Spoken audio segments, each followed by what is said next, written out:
Hello, Erika here, and this is my video of me going to the airport, BWI. It was actually really like taking this route. It's definitely long. Um, from where I'm at in downtown, it takes, I think I go a route that's 30 miles round trip. So, but I've actually never finished the trail that's actually on the airport area.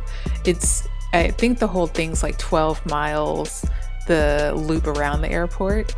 But I swear by the time I get there, I'm just, even if I start off like, all right, I'm going to do it this time, by the time I get there, I'm just exhausted. But maybe one day.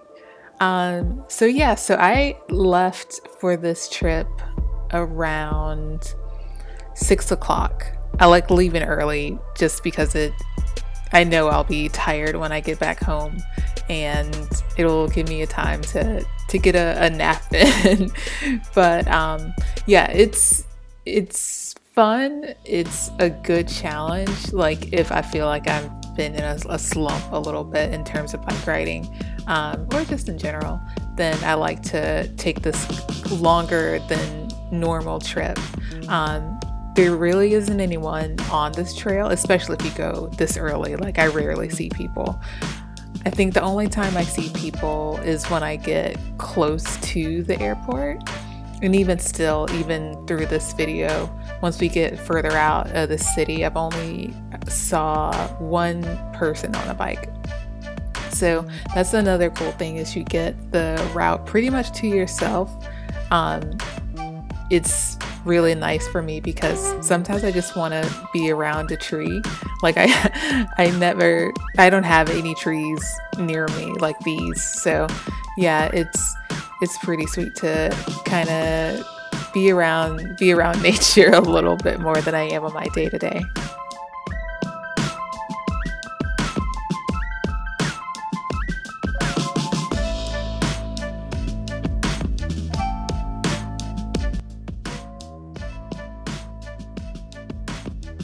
The route that I took to get to BWI is a really good one.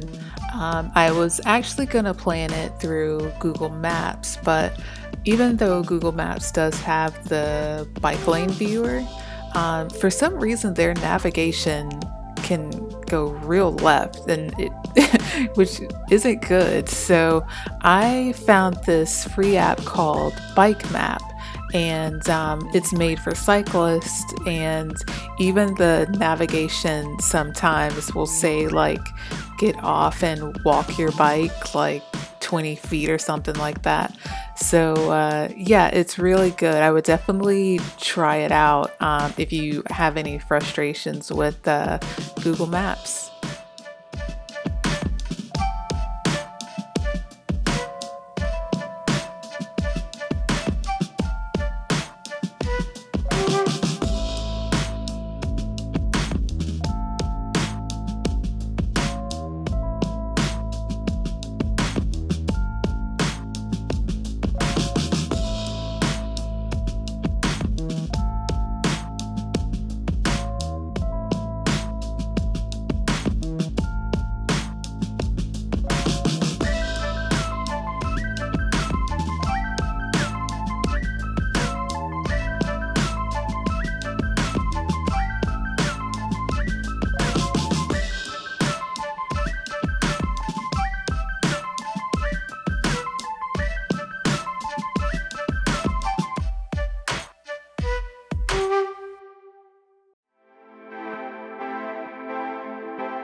So I was really, really nervous to ride on this part of the street.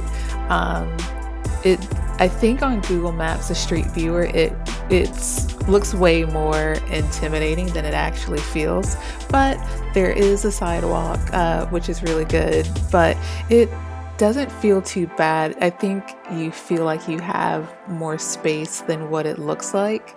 Um, but yeah, I mean, another thing about this part is like you could tell there's so much just junk in the road.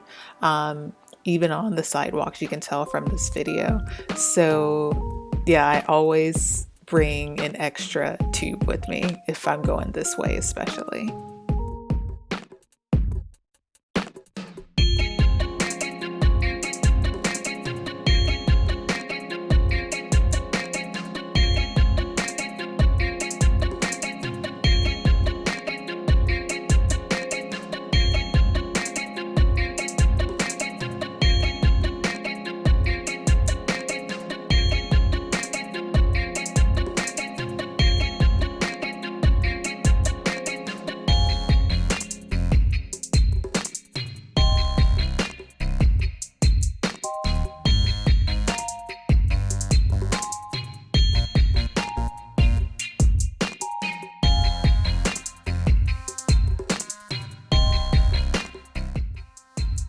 So at this point of the trip, I'm getting tired and I'm thinking I could always go home, which would be much easier.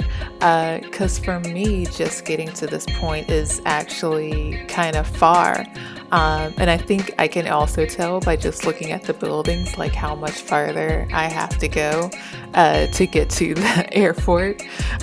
So it always feels much farther than it actually is, especially when you go a couple times. Like this trip felt a lot shorter than the other times. But yeah, I think once you kind of get into the swing of things and you find your pace, at least for me, this is just me talking, but once I kind of find my pace, then I can kind of zone out. I listen to podcasts on the way up. So this trip, I primarily listen, I think I only listened to My Brother, and Me. So shout out to my friend Joshua who turned me on to that podcast. Sometimes I'll listen to Stuff You Should Know. I really like them. The Read is also another really good long distance podcast, but I usually listen to them as soon as they come out. Of course, I listen to My Favorite Murder on the way up. So I rarely listen to music. I think I don't know, it feels like whenever I listen to music or like a playlist, I'm always too anxious about what this next song is, and so I can't really enjoy it. And for me, if I don't like the song, then I'll have to change it, which means I'll have to like play with my earbuds and like do all this stuff. So yeah, I pretty much just listen to podcasts.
So we have finally made it to the airport trail. It's about 12 miles all the way around. I've never done the full loop, but maybe one day. It did not happen on this day. Maybe once it cools down a little bit, or once I get some more water cages and all that. But yeah, it's usually not too busy. I get here really early. I don't remember what time it was that I got here this day, but yeah, I think it was like around 8 or so, almost 8. But yeah, it's really nice. It's covered with trees, so you do get some shade in some spots. Other spots, it's kind of like this where it's just open, but still there are some trees that are around to kind of give you some cooling off points. Anyways, I hope that you enjoyed this video. Good job if you stayed this this whole video. I should be posting the route that I took for this trip if you're interested. But yeah, I hope you all stay safe.